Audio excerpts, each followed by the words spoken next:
नमस्कार दोस्तों, रंगमंच कहानियों में आपका स्वागत है। आइए सुनते हैं मुंशी प्रेमचंद्र की कहानी दीक्षा।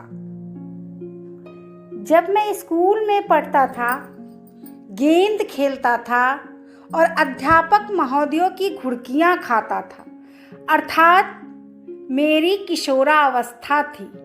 न ज्ञान का उदय हुआ था और न बुद्धि का विकास। उस समय मैं टेम्परेंस एसोसिएशन का उत्साही सदस्य था। नित्य उसके जलसों में शरीक होता, उसके लिए चंदा वसूल करता। इतना ही नहीं, व्रतधारी भी था और इस व्रत के पालन का अटल संकल्प कर चुका था। प्रधान महोदय ने मेरी दीक्षा लेते समय जब पूछा, तुम्हें विश्वास है कि जीवन पर्यंत इस व्रत पर अटल रहोगे, तो मैंने निशंक भाव से उत्तर दिया, हाँ, मुझे पूर्ण विश्वास है। प्रधान ने मुस्कुराकर प्रतिज्ञा पत्र मेरे सामने रख दिया। उस दिन मुझे इतना आनंद हुआ था, गौरव से सिर उठाए घूमता फिरता था। कई बार पिताजी से भी बेअदबी कर बैठा, क्योंकि वह संध्या समय थकान मिटाने के लिए एक गिलास पी लिया करते थे। मुझे यह असन्ना था, कहूँगा ईमान की। पिताजी ऐब करते थे, पर हुनर के साथ। जो ही जरा सा सुरूर आ जाता, आंखों में सुर्खी की आभा झलकने लगती कि ब्यालू करने बैठ जाते। बहुत ही सूक्ष्महारी थे और फिर रात भर के लिए माया मोह के बंधनों से मुक्त हो जाते। मैं उन्हें उपदेश देता था, उनसे वाद विवाद करने पर उतारू हो जाता था। एक बार तो मैंने गजब कर डाला था। उनकी बोतल और गिलास को पत्थर पर इतनी जोर से पटका कि भगवान कृष्ण ने कंस को भी इतनी जोर से न पटका होगा। घर में कांच के टुकड़े फैल गए और कई दिनों तक नग्न चरणों से फिरने वाली स्त्रियों के पैरों से खून बहा। पर मेरा उत्साह तो देखिए। पिताजी की तीव्र दृष्टि की परवाह न की। पिताजी ने आकर अपनी संजीवनी प्रदायिनी बोतल का यह शोक समाचार सुना तो सीधे बाजार गए और एक क्षण में ताक के शून्य स्थान की फिर पूर्ति हो गई। मैं देवासुर संग्राम के लिए कमर कसे बैठा था, मगर पिताजी के मुख पर लेश मात्र भी मैल ना आया। उन्होंने मेरी ओर उत्साहपूर्ण दृष्टि से देखा। अब मुझे मालूम होता है कि वह आत्मोल्लास, विशुद्ध सत्कामना और अलौकिक स्नेह से परिपूर्ण थी और मुस्कुरा दिए। उसी तरह मुस्कुराए जैसे कई मास पहले प्रधान महोदय मुस्कुराए थे। अब उनके मुस्कुराने के आशय समझ रहा हूँ। उस समय न समझ सका, बस इतनी ही ज्ञान की वृद्धि हुई है। उस मुस्कान में कितना व्यंग था, मेरे बाल व्रत का कितना उपहास और मेरी सरलता पर कितनी दया थी। अब उसका मर्म समझाऊं। मैं अपने कॉलेज में अपने व्रत पर दृढ़ रहा। मेरे कितने ही मित्र संयमशील न थे। मैं आदर्श चरित्र समझा जाता था। कॉलेज में उस संकीर्णता का निर्वाह कहाँ। बुद्धू बना दिया जाता। कोई मुल्ला की पदवी देता, कोई नासेह कहकर मजाक उड़ाता। मित्रगण व्यंग भाव में कहते, हाय अफसोस, तूने पी ही नहीं। सारांश यह कि यहाँ मुझे उदार बनना पड़ा। मित्रों को कमरे में चुस्कियां लगाते देखता और बैठा रहता। भंग घुटती और मैं देखा घटता।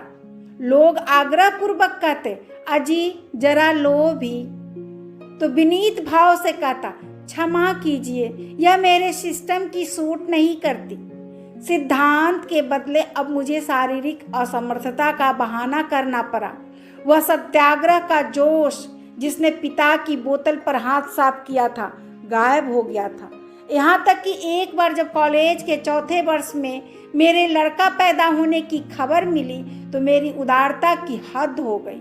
मैंने मित्रों के आग्रह से मजबूर होकर उनकी दावत की और अपने हाथों से ढाल ढाल कर उन्हें पिलाई। उस दिन साकी बनने में हार्दिक आनंद मिल रहा था। उदारता वास्तव में सिद्धांत से गिर जाने, आदर्श से च्युत हो जाने का ही दूसरा नाम है। अपने मन को समझाने के लिए युक्तियों का अभाव कभी नहीं होता। संसार में सबसे आसान काम अपने को धोखा देना है। मैंने खुद तो नहीं पी, पिला दी, इसमें मेरा क्या नुकसान? दोस्तों की दिलशिकनी तो नहीं की। मज़ा तो तभी है कि जब दूसरों को पिलाए और खुद न पिए। खैर, कॉलेज से मैं बेदाग निकल आया। अपने शहर में वकालत शुरू की। सुबह से आधी रात तक चक्की में जुटना पड़ा। वे कॉलेज के सैर सपाटे, आमोद विनोद सब स्वप्न हो गए। मित्रों की आदमरफ्त बंद हुई। यहाँ तक कि छुट्टियों में भी दम मारने की फुर्सत ना मिलती। जीवन संग्राम कितना विकट है, इसका अनुभव हुआ। इसे संग्राम कहना ही भ्रम है।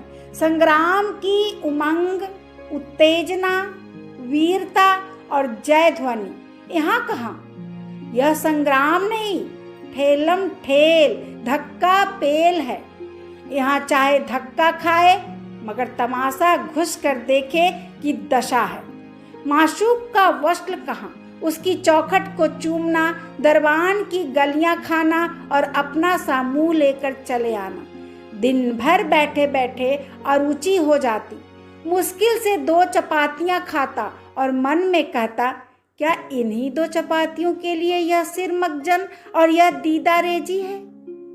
मरो, खपो और व्यर्थ के लिए।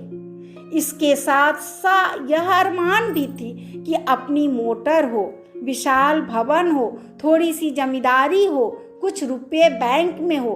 पर यह सब हुआ भी तो मुझे क्या? संतान उनका सुख भोगेगी, मैं तो व्यर्थ ही मरा। मैं तो खजाने का सांप ही रहा। नहीं, यह नहीं हो सकता। मैं दूसरों के लिए ही प्राण न दूंगा, अपनी मेहनत का मजा खुद भी चखूंगा। क्या करूं? कहीं सैर करने चलूं? मुवक्किल सब तितर बितर हो जाएंगे। ऐसा नामी वकील तो हूं नहीं कि मेरे बगैर काम ही न चले। और कतिपय नेताओं की भांति असहयोग व्रत धारण करने पर भी कोई बड़ा शिकार देखूं तो झपट पड़ूं। यहाँ तो पिद्दी, बटेर, हारिल इन्हीं सब पर निशाना मारना है। फिर क्या रोज थिएटर जाया करूं? फिजूल है। कहीं 2 बजे रात को सोना नसीब होगा, बिना मौत मर जाऊंगा। आखिर मेरे हम पेशा और भी तो हैं। वे क्या करते हैं जो उन्हें बराबर खुश और मस्त देखता हूँ? मालूम होता है उन्हें कोई चिंता ही नहीं है। स्वार्थ सेवा अंग्रेजी शिक्षा का प्राण है। पूर्व संतान के लिए, यश के लिए, धर्म के लिए मरता है, पश्चिम अपने लिए। पूर्व में घर का स्वामी सबका सेवक होता है। वह सबसे ज्यादा काम करता है, दूसरों को खिलाकर खाता है, दूसरों को पहनाकर पहनता है। किंतु पश्चिम में वह सबसे अच्छा खाना, अच्छा पहनना अपना अधिकार समझता है। यहाँ परिवार सर्वोपरि है, वहाँ व्यक्ति सर्वोपरि है। हम बाहर से पूरब और भीतर से पश्चिम हैं। हमारे सत आदर्श दिन दिन लुप्त होते जा रहे हैं। मैंने सोचना शुरू किया, इतने दिनों की तपस्या से मुझे क्या मिल गया? दिन भर छाती फाड़ कर काम करता हूँ, आधी रात को मुंह ढांप कर सो रहता हूँ। यह भी कोई जिंदगी है? कोई सुख नहीं, मनोरंजन का कोई सामान नहीं। दिन भर काम करने के बाद टेनिस क्या खाक खेलूंगा? हवाखोरी के लिए भी तो पैरों में जूता चाहिए।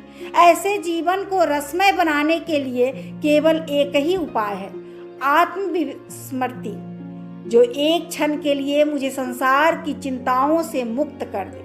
मैं अपनी परिस्थिति को भूल जाऊं, अपने को भूल जाऊं, जरा हंसूं, जरा कहकहा मारूं, जरा मन में स्फूर्ति आए।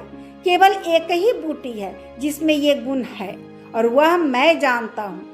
कहाँ की प्रतिज्ञा, कहाँ का व्रत? वे बचपन की बातें थी। उस समय क्या जानता था कि मेरी यह हालत होगी। नौ स्फूर्ति का बाहुल्य था कि मेरी पैरों में शक्ति थी।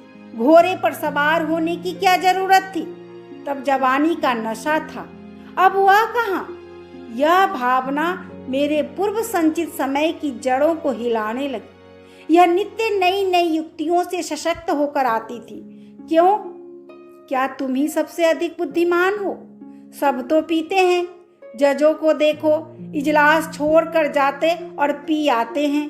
प्राचीन काल में ऐसे व्रत निभ जाते थे जब जीविका इतनी प्राणघातक न थी। लोग हंसेंगे ही ना कि बड़े व्रतधारी की दुम बने थे। आखिर आ गए ना चक्कर में। हंसने दो, मैंने नाहक व्रत लिया। उसी व्रत के कारण इतने दिनों की तपस्या करनी पड़ी। नहीं पी तो कौन सा बड़ा आदमी हो गया, कौन सम्मान पा लिया। पहले किताबों में पढ़ा करता था, यह हानि होती है, वह हानि होती है, मगर कहीं तो नुकसान होते नहीं देखता। हाँ, पियक्कर मदमस्त हो जाने की बात और है। उस तरह तो अच्छी से अच्छी वस्तु का दुरुपयोग भी हानिप्रद होता है। ज्ञान भी जब सीमा से बाहर हो जाता है तो नास्तिकता के क्षेत्र में पहुंचता है। पीना चाहिए एकांत में, चेतना को जागृत करने के लिए, सुलाने के लिए नहीं।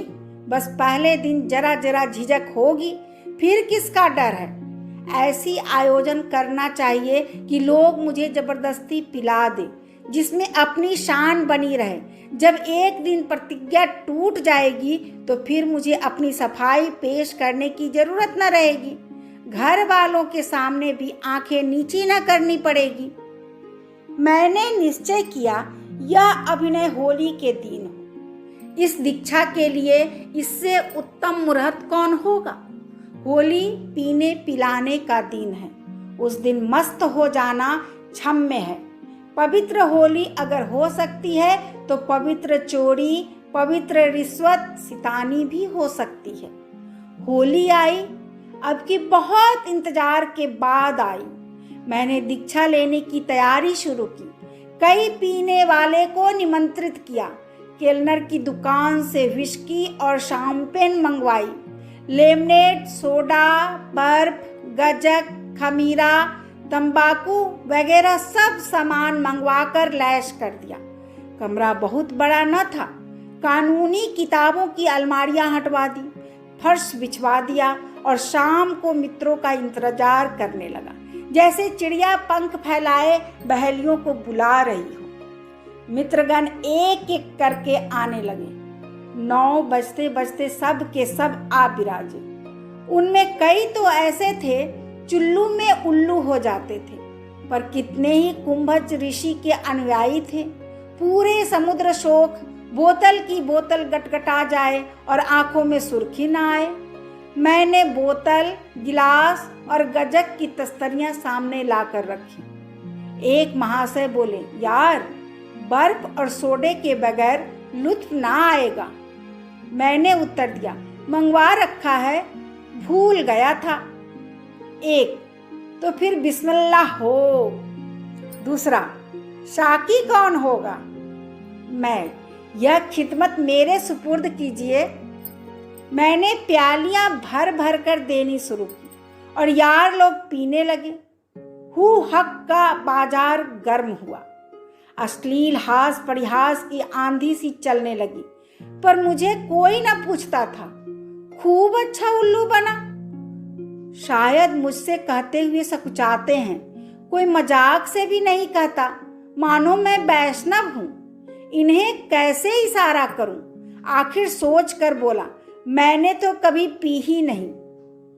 एक मित्र, क्यों नहीं पी? ईश्वर के यहाँ आपको इसका जवाब देना पड़ेगा। दूसरा, फरमाइए जनाब, फरमाइए फरमाइए, क्या जवाब दीजिएगा? मैं ही उसकी तरफ से पूछता हूं, क्यों नहीं पीते? मैं, अपनी तबीयत नहीं जी चाहता। दूसरा, यह तो कोई जवाब नहीं। कोदो देकर वकालत पास की थी क्या? तीसरा, जवाब दीजिए, जवाब दीजिए दीजिए। आपने समझा क्या है? ईश्वर को आपने ऐसा वैसा समझ लिया है क्या? दूसरा, क्या आपको कोई धार्मिक आपत्ति है? मैंने कहा, हो सकता है।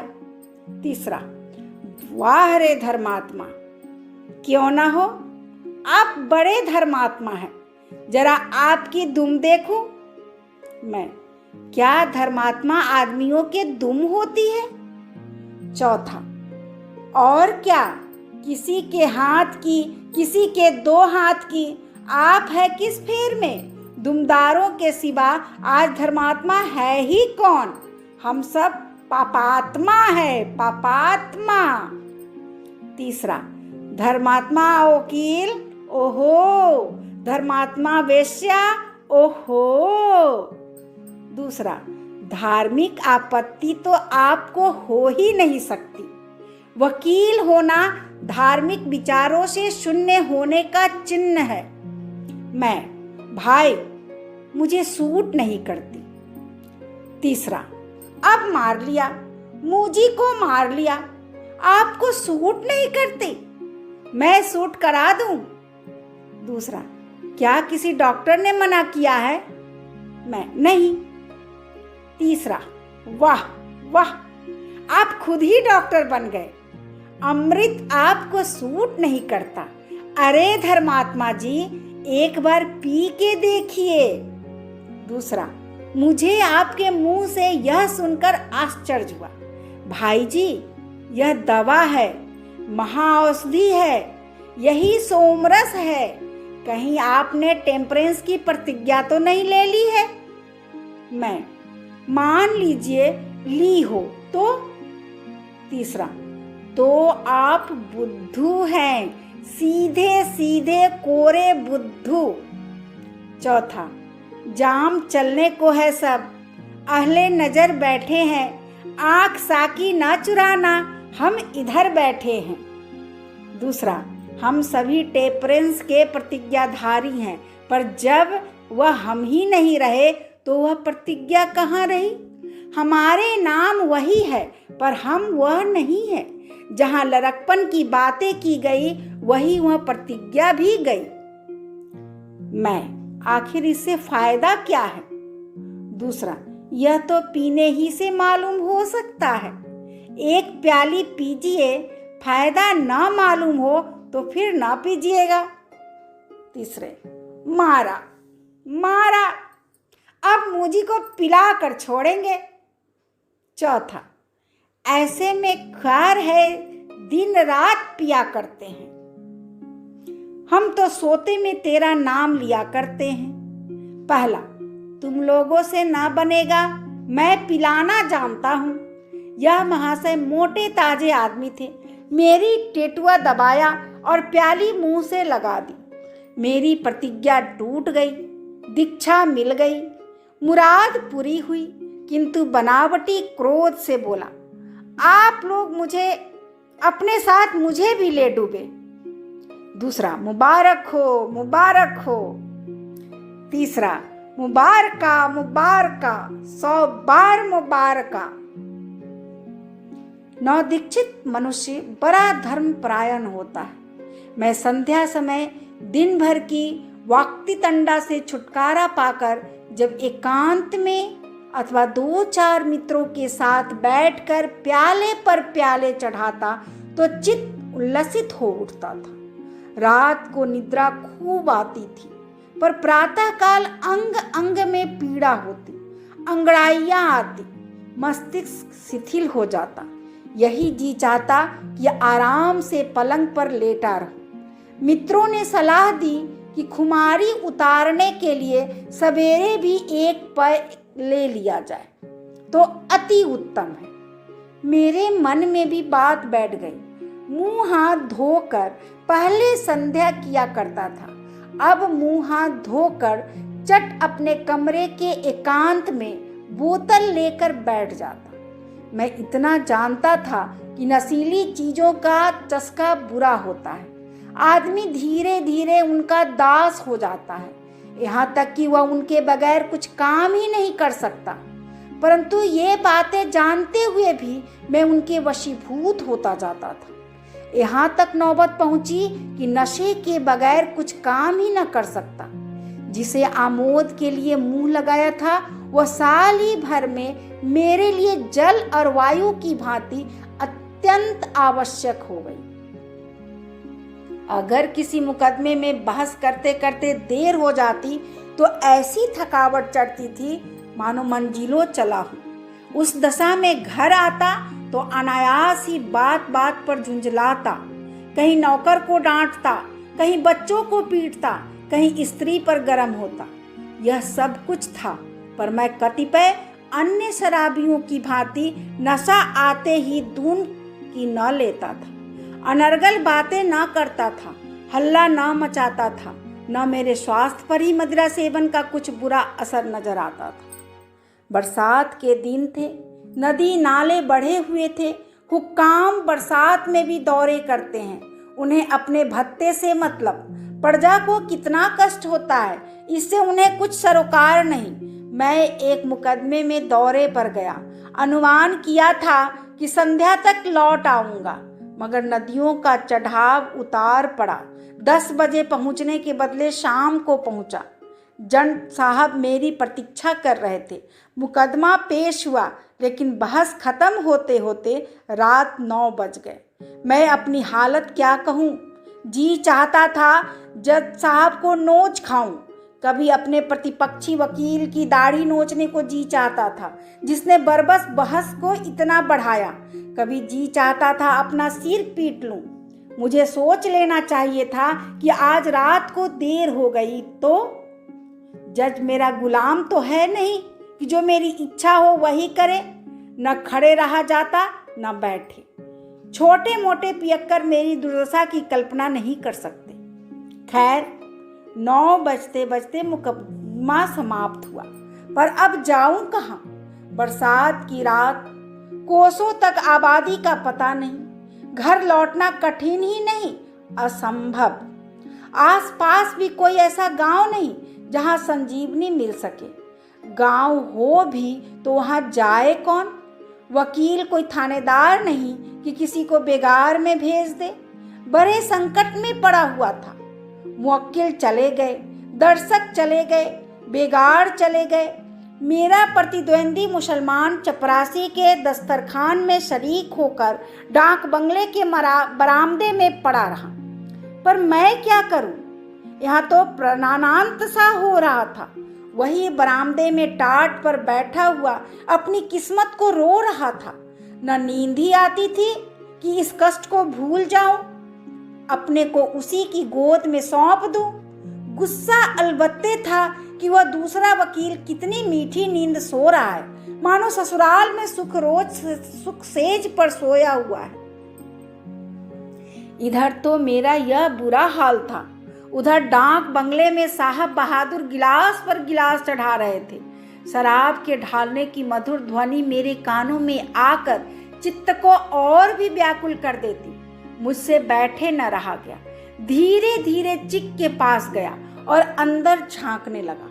आह, कैसा जीवनप्रद दृश्य था। सफेद बिल्लौर के गिलास में बर्फ और सोडा वाटर से अलंकृत अरुण सुख कामनी शोभायमान थी। मुंह में पानी भर आया। उस समय कोई मेरा चित्र उतारता तो लोलुपता के चित्र ने बाजी मार ला जाता। साहब की आंखों में सुर्खी थी, मुंह पर सुर्खी थी। एकांत में बैठा पीता और मानसिक उल्लास की लहर में एक अंग्रेजी गीत गाता था। कहाँ वह स्वर्ग का सुख और कहाँ यह मेरा नरक भोग।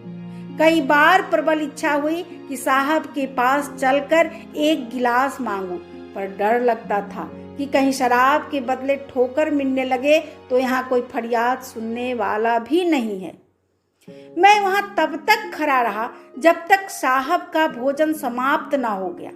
मनचाहे भोजन और सुरा सेवन के उपरांत उसने खानसामा को मेज साफ करने के लिए बुलाया। खानसामा वही मेज के नीचे बैठा ऊँघ रहा था। उठा और प्लेट लेकर बाहर निकला तो मुझे देखकर चौंक पड़ा।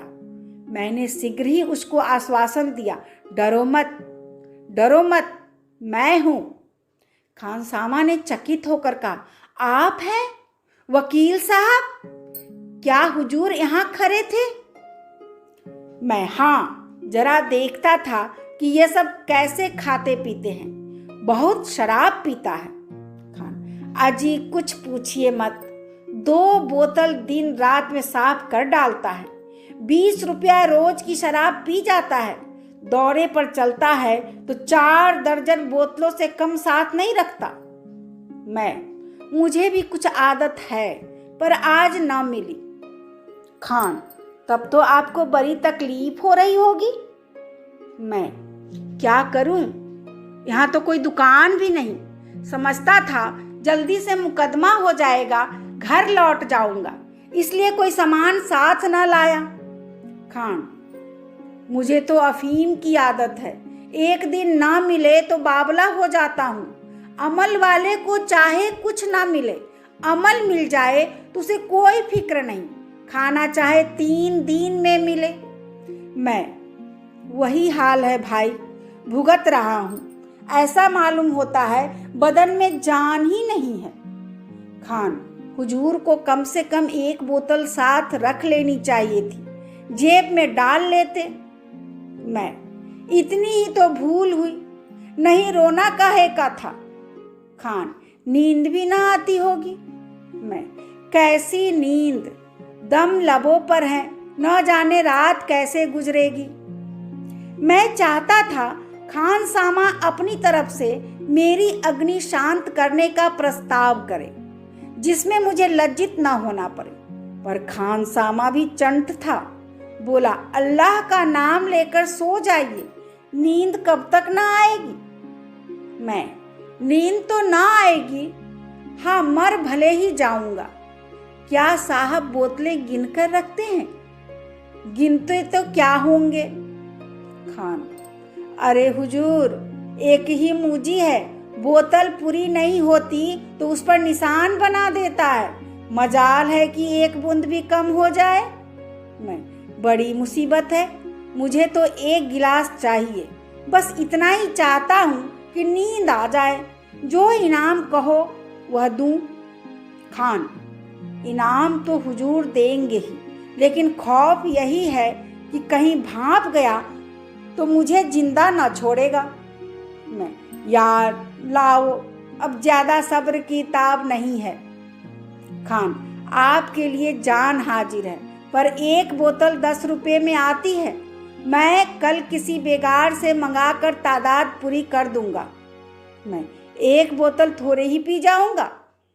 खान: साथ लेते जाइएगा हुजूर, आधी बोतल खाली मेरे पास रहेगी तो उसे फौरन सुबह हो जाएगा। बड़ा शक्की है, मेरा मुंह सूंघा करता है कि इसने पी ना ली हो। मुझे 20 रुपये मेहनताना के मिले थे, दिन भर की कमाई का आधा देते हुए कलक तो हुआ, पर दूसरा उपाय ही क्या था। चुपके से 10 रुपया निकाल कर खानसामा के हवाले किए। उसने 1 बोतल अंग्रेजी शराब मुझे ला दी, बर्फ और सोडा भी लेता आया। मैं वहीं अंधेरे में बोतल खोलकर अपनी परितप्त आत्मा को सुधा जल से सिंचित करने लगा। क्या जानता था कि विधना मेरे लिए कोई दूसरा ही षड्यंत्र रच रहा है, विष पिलाने की तैयारियां कर रहा है। नशे की नींद का पूछना ही क्या, उस पर विस्की की आधी बोतल चढ़ा गया था। दिन चढ़े तक सोता रहा। कोई 8 बजे झाड़ू लगाने वाला मेहतर ने जगाया तो नींद खुली। शराब की बोतल और गिलास सिरहाने रखकर छतरी से छिपा दिया था, ऊपर से अपना गाउन डाल दिया था। उठते ही उठते सिरहाने निगाह गई, बोतल और गिलास का पता न था। कलेजा धक से हो गया। खानसामा को खोजने लगा कि पूछूं, उसने तो नहीं उठाकर रख दिया। इस विचार से उठा और टहलता हुआ डाक बंगले के पिछवाड़े गया, जहां नौकरों के लिए अलग कमरे बने हुए थे। पर वहां का भयंकर दृश्य देखकर आगे कदम बढ़ाने का साहस न हुआ। साहब खानसामा का कान पकड़े हुए थे। शराब की बोतलें अलग अलग रखी हुई थी। साहब 1, 2, 3 करके गिनते थे और खानसामा से पूछते थे, 1 बोतल और कहाँ गया। खानसामा कहता था, हुजूर खुदा मेरा मुंह काला करे, मैंने जो कुछ भी दगल फसल की हो।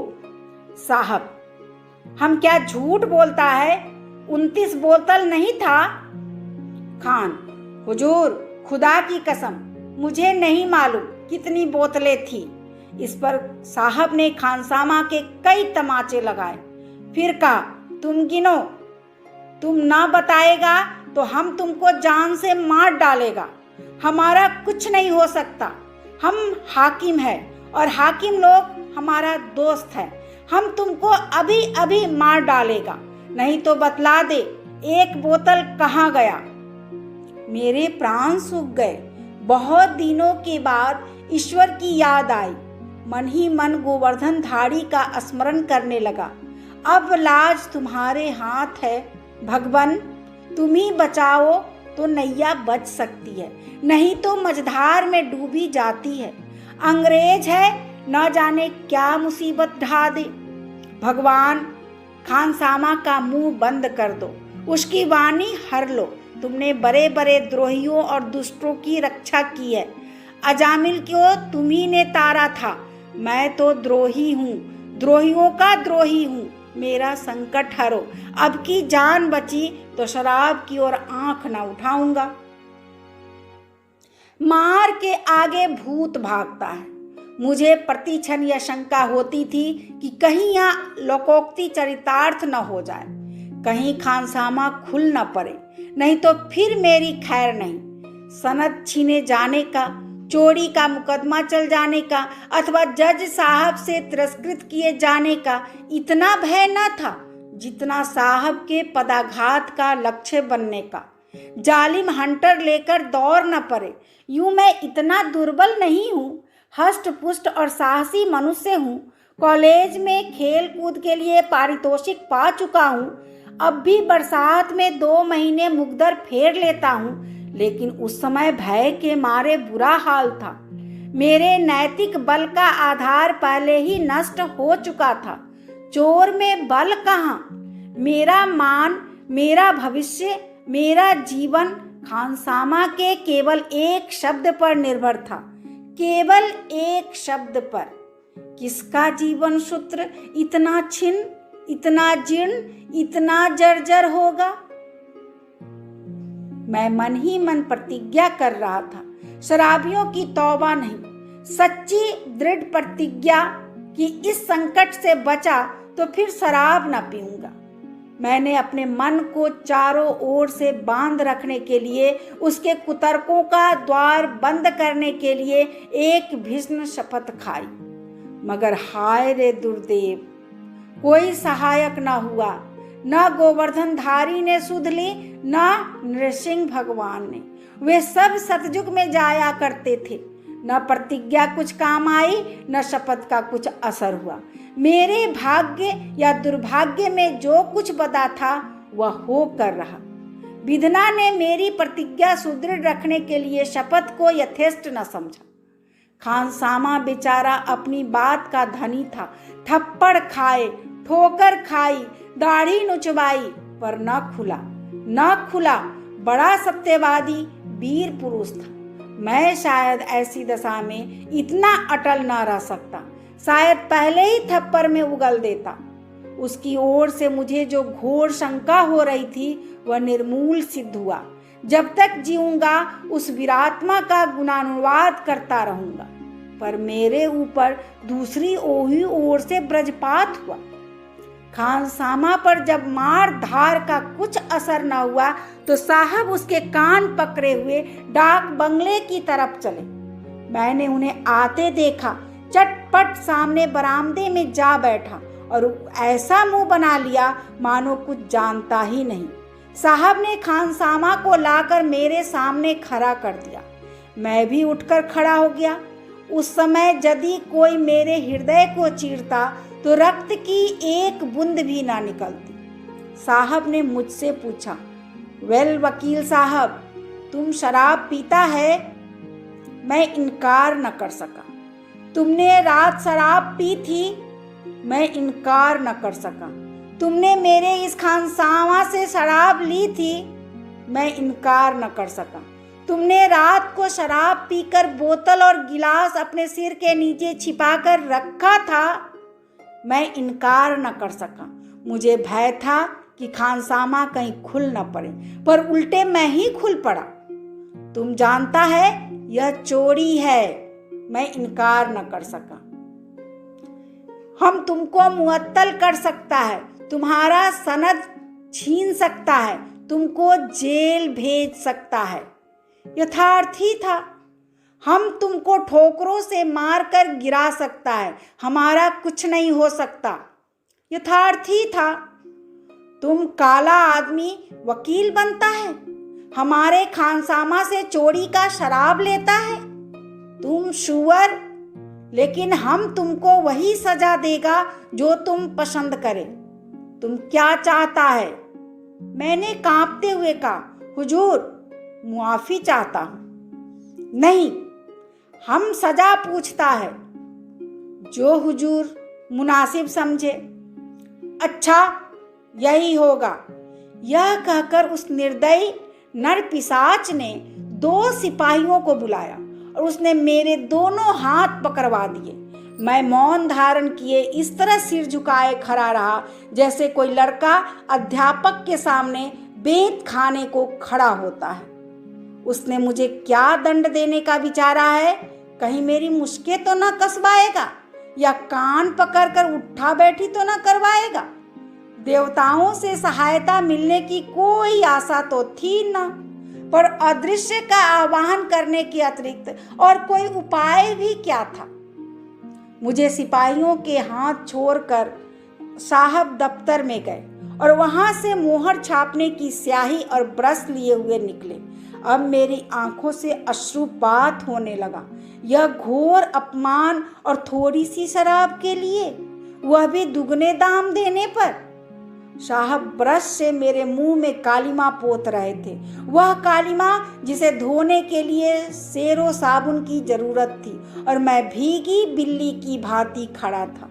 उन दोनों यमदूतों को भी मुझ पर दया न आती थी। दोनों हिंदुस्तानी थे, पर उन्हीं के हाथों मेरी यह दुर्दशा हो रही थी। इस देश को स्वराज्य मिल चुका।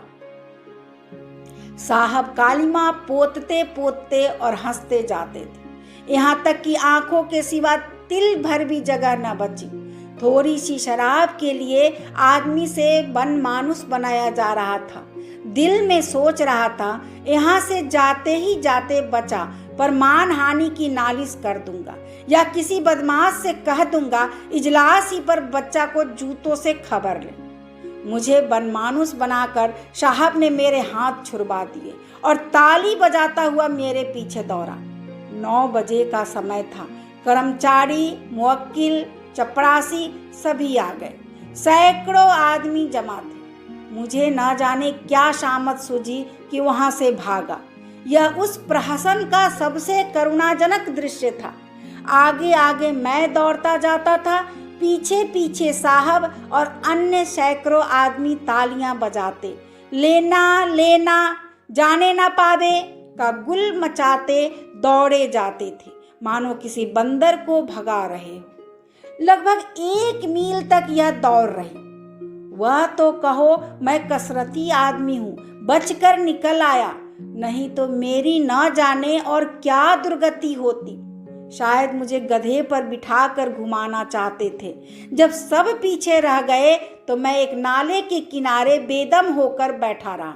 अब मुझे सूझी कि यहाँ कोई आया तो पत्थरों से मारे बिना न छोड़ूंगा, चाहे उल्टी पड़े या सीधी।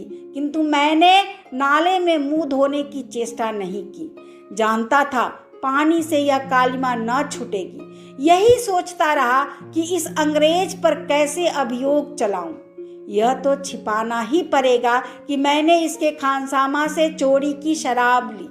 अगर यह बात साबित हो गई, उल्टा मैं ही फंस जाऊंगा। क्या हरज है, इतना छिपा लूंगा। शत्रुता का कारण कुछ और ही दिखा दूंगा, पर मुकदमा जरूर चलाना चाहिए। जाऊं कहाँ? यह कालिमा मंडित मुंह किसे दिखाऊं? हाय, बदमाश को कालिक ही लगानी थी तो क्या तवे में कालिक ना थी, लैंप में कालिक ना थी? कम से कम छूट तो जाती। जितना अपमान हुआ है वहीं तक रहता। अब तो मैं मानो अपने कुकृत्य का स्वयं ढिंढोरा पीट रहा हूं। दूसरा होता तो इतनी दुर्गति पर डूब मरता। गनीमत यही थी कि अभी तक रास्ते में किसी से मुलाकात नहीं हुई थी, नहीं तो उसे काली माँ संबंधी प्रश्नों का क्या उत्तर देता। जब जरा थकान कम हुई तो मैंने सोचा यहाँ कब तक बैठा रहूँगा, लाओ एक बार यत्न करके देखूं तो शायद स्याही छूट जाए। मैंने बालू से मुंह रगड़ना शुरू किया, देखा तो स्याही छूट रही थी। उस समय मुझे इतना आनंद हुआ, उसकी कौन कल्पना कर सकता है। फिर तो मेरा हौसला बढ़ा, मैंने मुंह को इतना रगड़ा कि कई जगह चमड़ा तक छिल गया। किंतु यह कालिमा छुड़ाने के लिए मुझे उस समय बड़ी से बड़ी पीड़ा भी तुच्छ जान पड़ती थी। यद्यपि मैं नंगे सिर था, केवल कुर्ता और धोती पहने हुए था, पर यह कोई अपमान की बात नहीं। गाउन, अचकन, पगड़ी डाक बंगले में ही रह गई, इसकी मुझे चिंता न थी। कालिक तो छूट गई, लेकिन कालिमा छूट जाती है पर उसका दाग दिल से कभी नहीं मिटता। इस घटना को आज बहुत दिन हो गए, पूरे 5 साल हुए। मैंने शराब का नाम नहीं लिया, पीने की कौन कहे। कदाचित मुझे सन्मार्ग पर लाने के लिए यह ईश्वरीय विधान था। कोई युक्ति, कोई तर्क, कोई चुटकी मुझ पर इतना अस्थायी प्रभाव न डाल सकती थी। सुफल को देखते हुए तो मैं यही कहूँगा कि जो कुछ हुआ बहुत अच्छा हुआ, वही होना चाहिए था। पर उस समय दिल पर जो गुजरी थी उसे याद करके आज भी नींद उचट जाती है। अब विपत्ति कथा को क्यों तूल दूं? पाठक स्वयं अनुमान कर सकते हैं। खबर तो फैल गई, किंतु मैंने झेपने और शर्माने के बदले बेहाई से काम लेना अधिक अनुकूल समझा। अपनी बेवकूफ़ी पर हंसता था और बेधड़क अपनी दुर्दशा की कथा कहता था। हाँ, चालाकी यह थी कि उसमें कुछ थोड़ा सा अपनी तरफ से बढ़ा दिया। अर्थात रात को जब मुझे नशा चढ़ा तो मैं बोतल और गिलास लिए साहब के कमरे में घुस गया और उसे कुर्सी से पटक कर खूब मारा। इस छेपक से मेरी दलित, अपमानित, मर्दित आत्मा को थोड़ी सी तस्कीन होती थी। दिल पर तो जो कुछ गुजरी वह दिल ही जानता है। सबसे बड़ा भय मुझे यह था कि कहीं यह बात मेरी पत्नी के कानों तक न पहुंचे, नहीं तो उन्हें बड़ा दुख होगा। मालूम नहीं उन्होंने सुना या नहीं, पर मुझसे इसकी चर्चा नहीं की। अभी आप सुन रहे थे मुंशी प्रेमचंद्र की कहानी दीक्षा। कैसी लगी आपको ये दीक्षा? अपने विचार मेरे कमेंट बॉक्स में लिखें तथा मेरे चैनल को लाइक और सब्सक्राइब करें। सपोर्ट के लिए धन्यवाद।